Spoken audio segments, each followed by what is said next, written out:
behind me here is certainly not to scale. It is just meant to put things in perspective.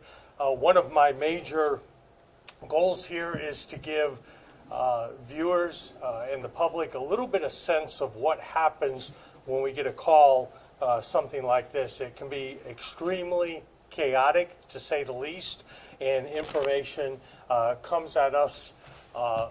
It's an overwhelming amount of information, and sometimes the information is not consistent. It can be inconsistent. So we're going to start off by, here's an overhead view of this particular call on Irma Street. The actual address, as we said, was 9139 Irma Road, rather. We get a call of a fire in the backyard, and you can hear the initial call about 4:55 coming in. I'll play this. This particular one is very short, and then I'll comment on it just a little bit. Hopefully you'll be able to hear it.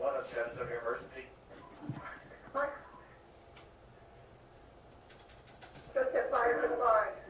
Be crazy. You said? That's okay. What's it? Okay. He's crazy. He lit the barn on fire. So your husband set him on fire? Yes. I'm pretty sure. I don't know. Where's your husband? Where is your husband right now?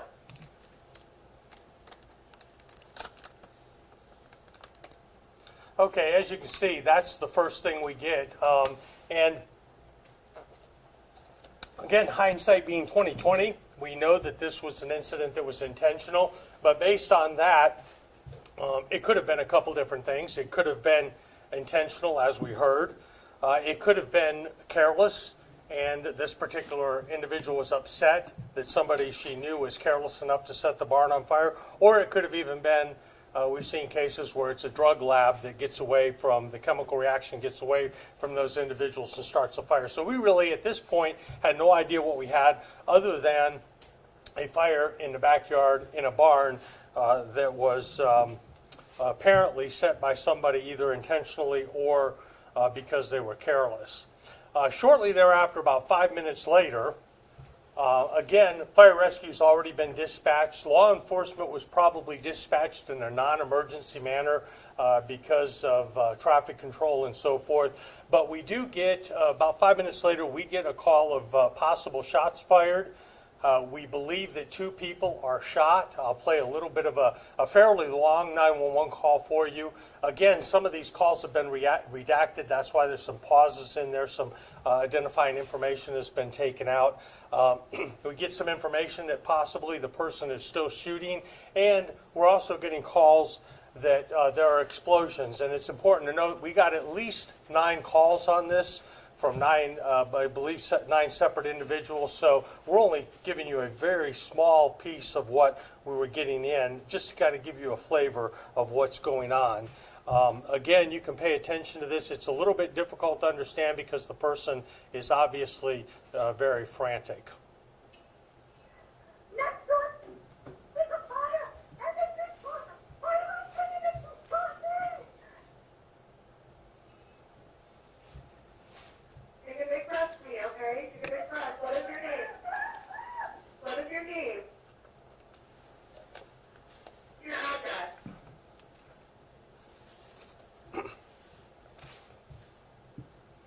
It's the house right before us. There's a fire. Okay, we have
I won't belabor this, but it goes on for probably another 5 or 6 minutes at least.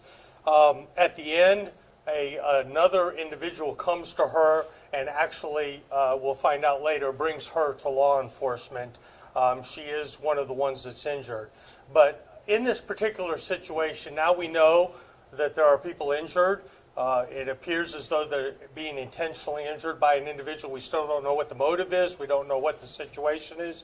But in any active shooter situation, our number one priority is trying to locate that active shooter and either contain that active shooter or shooters or neutralize that active shooter. And so that's our number one priority responding. And you've got to keep in mind that we have deputies coming from all over the county, but it's also important to note that we do have the rest of the county with calls coming in, and we have to make sure that we can adequately address those. Our number one priority is to assess the situation. We do that one of 3 ways in this particular case, based on what we get on the phone call, in-person interviews, and of course observation. And both the phones and the interviews are kind of difficult because they give us very narrow information about what actually occurred. And then one of our primary responsibilities is assigning people to different tasks. Things like the perimeter, try to contain it as much as we can. And of course this is a very short list. There's a lot going on. Locate the shooter, as we said. Check for other possible scenes, other possible hostages, and of course the shooter himself or herself. And then we try to ID the shooter and try to get some background in case it does turn into some sort of hostage negotiation type thing. So crime analysis is back at the sheriff's office trying to figure out who it is and what the situation might be to give our deputies that are responding the tools they need to negotiate with this individual if the individual is willing to negotiate. So that's where we're at now. We have a fire. The first deputy starts arriving a few minutes later at about 5:08. The first supervisor gets on scene a couple minutes later. He reports that there is additional gunshots. They're trying to figure out which house it is and that type of thing. There is some information that the shooter may have actually went back in the house, but that is unverified at best. And of course, within a couple minutes, SWAT's being paged out. All of this stuff is happening while calls are coming in. Probably up until the time the supervisor got on scene, we're actually still on the phone with that first injured person, trying to get information from her. Another minute later, the first gunshot victim, the one we heard on the phone, is actually delivered to law enforcement by a neighbor. You can hear that neighbor come and tend to her. The 911 call, or the call taker rather, is giving that person instructions on how to stop the bleeding and do that type of thing. And she is immediately, of course, turned over to fire and EMS and transported. Now, we're unsure if this is one of our 2 victims that we heard of originally. So in our mind, we're thinking that there still may easily be 2 victims there, one of which we're getting reports is deceased. A couple minutes later, the original caller, the very first one who called about the barn being on fire, and we call her victim number 3 because we believe that she was shot at, in the third person shot at as she was leaving in her vehicle. She was shot at, was not hit, but the vehicle was hit at least a few times. I'm not sure how many shots on that yet. We're probably still going through that. But she meets with deputies, and her information is that the shooter is still on foot, and he is armed with at least 1 hunting rifle and at least 1 handgun. So again, we have no idea where the shooter is. We don't know if he's looking after additional victims. We're also gleaning that this particular shooter is not necessarily mad at any particular person. This is not a feud between neighbors. This is not necessarily a domestic dispute. This is somebody who's shooting at anybody who is, at this point, trying to put out the fire or trying to actually come to his aid. 531, supervisor advises that we have a pretty good perimeter on 3 sides of the 4. There's an active fire, meaning the barn in the rear. Checking nearby houses, one of our big priorities at that point was checking nearby houses, knocking on doors, trying to see if neighbors were home, and if they were okay, give them an update what's going on, make sure they haven't become hostages and this shooter is now in their house. And within a minute or two, a code red is recorded and sent out. Now, a code red is something that our dispatch center, they have to pull somebody away from answering phones and actually records that, gives a tiny bit of information about what's going on and that we're looking for an armed suspect and he could be in the area, and that goes out in a geographical area around this particular scene to give people information about what is actually occurring. And it's also important at the same time we're putting out media alerts to our media partners as well as social media alerts, trying to warn the public in that area that this individual could be in the neighborhood, could be armed, could be dangerous, and was shooting people, for what we could tell, at random. He wasn't after any particular individual. And it's important to note that when we're now talking to this victim number 3, the individual who was shot at, it's really the first time we're starting to get a tiny picture of the bigger picture of what's actually going on. We know that he's shooting at or shooting individuals that are truly innocent, and at that point we realize that this individual is capable of anything, and this is an extremely unusual situation because almost never do we have an individual who's shooting at random individuals. There's usually some sort of argument or something going on. Again, our main concern is, has the suspect fled at this point? Is he in the house?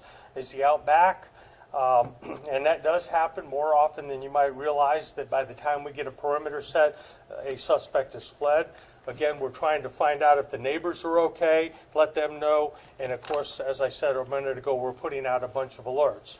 Now, we actually asked for our rescue vehicle. It was brought to us by one of our reserve deputies because we had all hands on deck. He was able to go get the vehicle and bring it to the scene. It was quickly outfitted with the ability to breach the front door.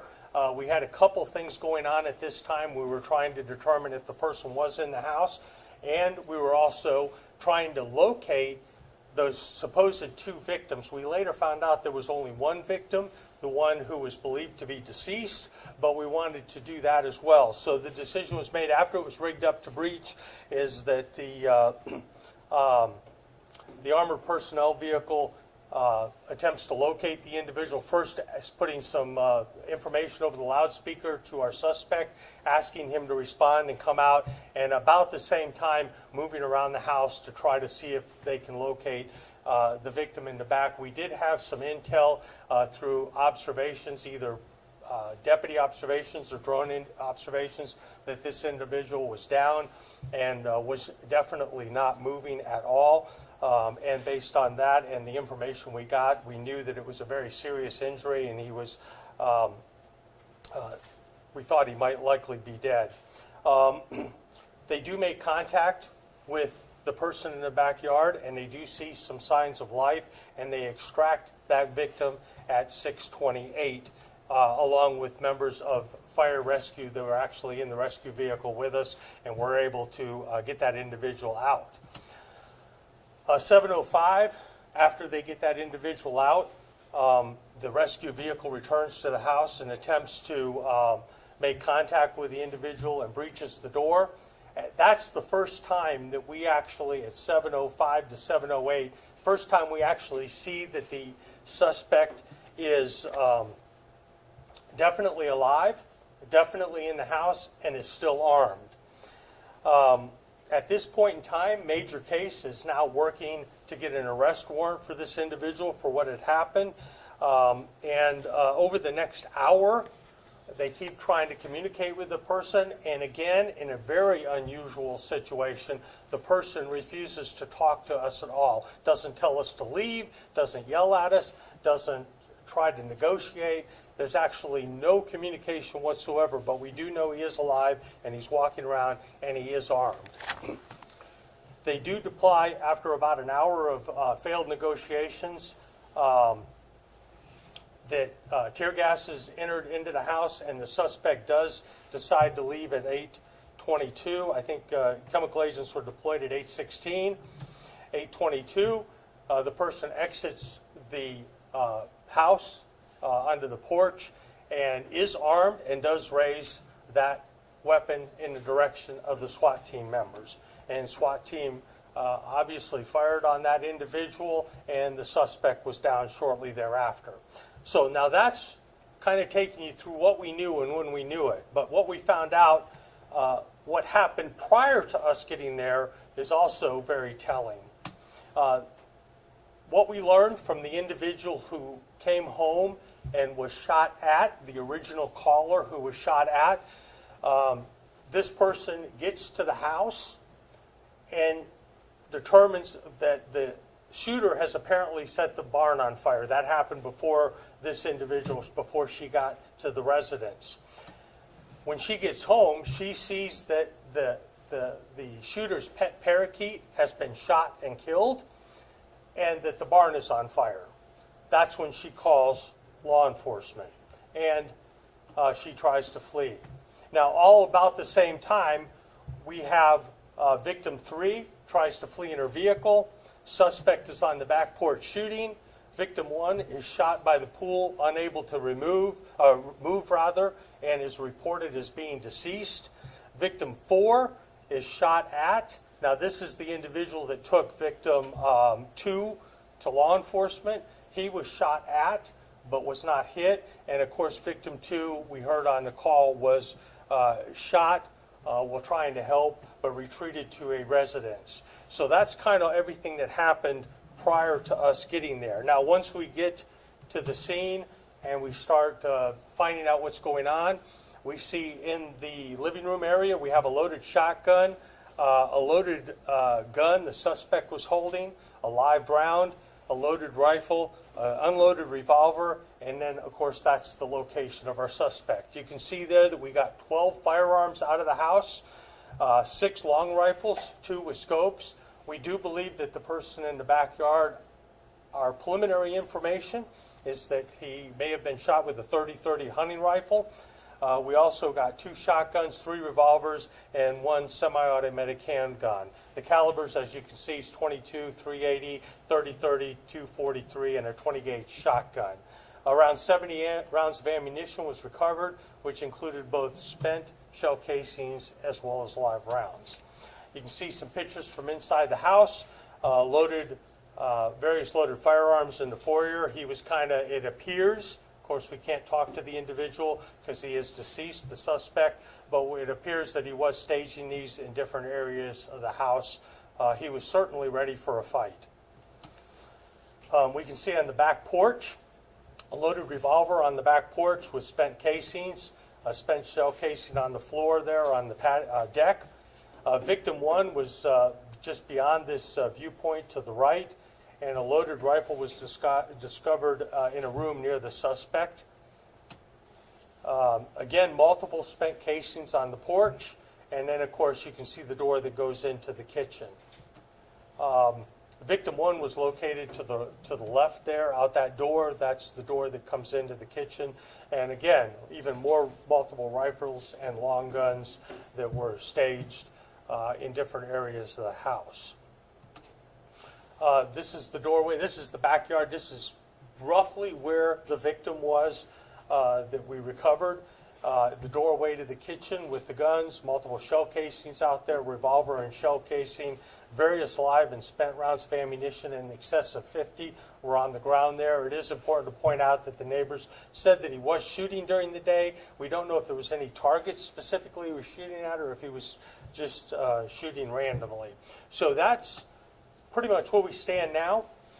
Again, the investigation is still going on. FDLE has done most of the preliminary investigation regarding to the deputy involved shooting, and they're hopefully going to give us a briefing within the next week or two, but they have given us a preliminary information. And I probably, because it is still open and relatively active, I'm probably not going to be able to answer a whole lot of questions, but I'll do my best to answer those that I'm able to. Sheriff, have you been able to pin down a potential motive Well, it's obvious that this individual was out of touch with reality, so I don't know if we'll ever know completely, but I got some information today that there might have been some money issues that may have been a triggering event. This person was a military veteran. I have no idea what type of service or for how long, but the only thing we can find definitively is that there were some money issues, maybe some issues with the Internal Revenue Service, and the individual who came home to find the parakeet shot in the barn on fire did say that the person had been out of sorts, depressed. I can't remember the exact words, but for a while. Now, it is important to note that we had very little, if any. There may have been no previous history at this residence, so it's not like deputies said, "Oh, I know that so-and-so, and I've dealt with him before." This was definitely unusual. Now that you've been able to take stock as much as you can after just a couple of weeks of this entire incident, can you evaluate the way this response was handled, and then B, what can you use from this to make future responses better? Well, we always do that, regardless of how successful or not successful it is. We work very hard to evaluate and try to come up with additional responses or additional ways to respond. And there are some things that we might be able to do differently, but I think our number one difficulty is that an incident like this, because the property was so large and the event was so chaotic and unfolding, and we really didn't have a whole lot of real accurate information of what was going on. As I said earlier, usually there is something that preempts this. There's a feud going on, so you know who the players are and why they're feuding. This wasn't the case. This is a person who was out of touch with reality on a very big piece of property, multiple buildings on that property. So it made it with the deputies who were on duty. We actually had school resource deputies that were leaving school that were close by and responded to help with the perimeter. So to say we were stretched thin in this particular situation is certainly an understatement, and that's going to go towards the next budget cycle. We're going to try to get our deputy ratio up a little bit so that we can better, as the population increases, we're going to have more deputies to be able to safely respond to something like this. And had he still been shooting, be able to engage that person. When we got there, fairly quickly the shooting stopped. I actually was able to get to the scene fairly quickly, and the shooting stopped pretty quickly, so we were really at a loss of exactly where he was from almost the very beginning. So it would have helped to have more deputies there. That's the number one thing. So. An update on the victim who was seriously? The victim, I'm sorry to say that he did not survive. I happened to actually see him in the ambulance, and again, here's things that the average citizen probably doesn't think of. We wanted one of the victims to actually look at this person and make sure that it was the victim that we thought it was and not the shooter who had tried to take his own life.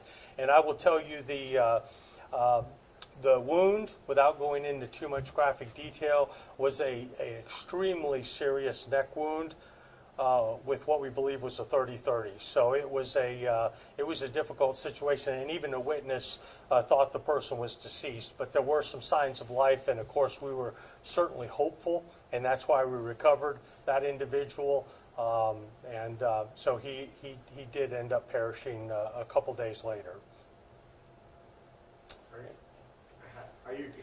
You almost ended. Are you comfortable with the term active shooter in this case?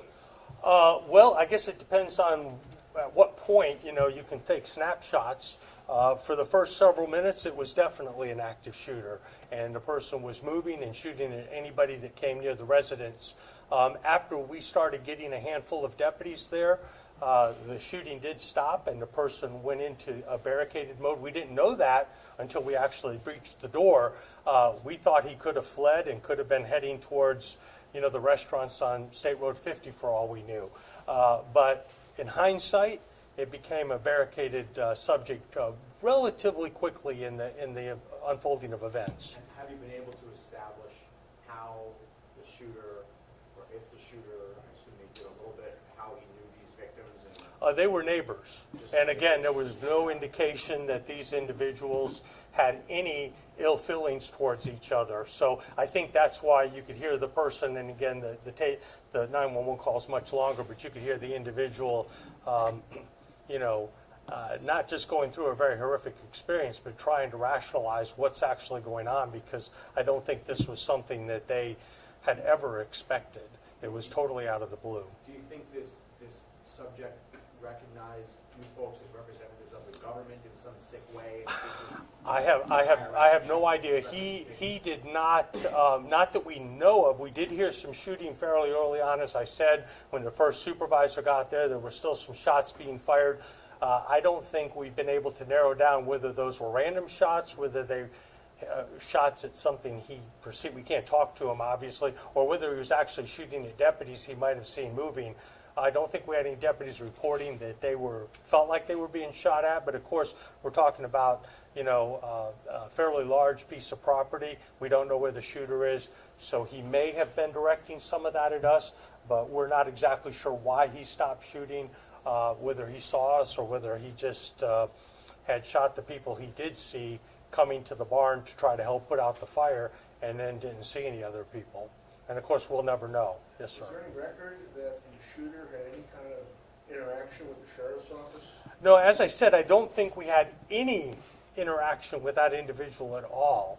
And it certainly wasn't anything serious if we did. I don't even know if we did a traffic stop on the individual, much less have any type of serious interaction with him. No domestic calls, no mental health calls, nothing like that. So it was really out of the blue. Most of the time when we deal with this, the patrol deputies have some knowledge of the individuals involved and know that the two neighbors are feuding with each other, something like that. That was totally not the case in this situation. Was he the owner of the house? I don't know if he was actually the owner or if he was a tenant. I believe he was the owner, but we'll have to verify that and get that information. How long did he live in Hernando County? That I don't know, but I think it had been a little while, so. You had mentioned that your major case had to seek a warrant. Did they Well, have to do that, or is that? They didn't have to, but they were in the process of that. Again, in case, again, we have to assume anything. He could have gotten a ride. He could have been in another county.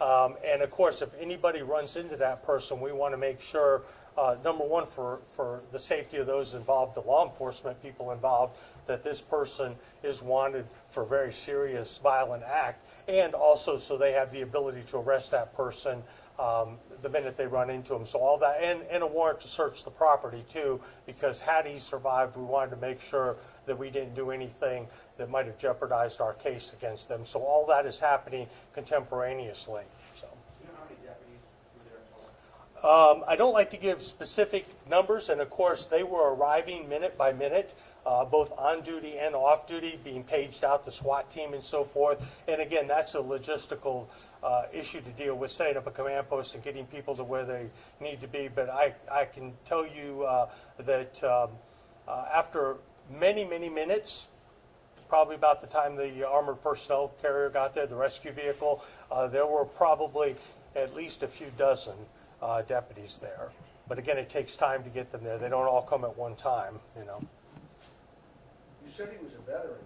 Was there any contact with the VA about whether he'd ever been to the VA or anything? That I haven't been given that information. We may have checked on that, but I don't know if there was any contact with them or if they've given us any information about his mental state. They certainly didn't contact us prior to and let us know of anything, and he may not have contacted them at all. I seem to recall information that the individual that came home and found the deceased parakeet was trying to convince him to get some help over the last several weeks or months, but had been unsuccessful in that. But I don't know all the particulars there. So, all right. Thank you all very much for coming out. Again, I apologize for the length of it.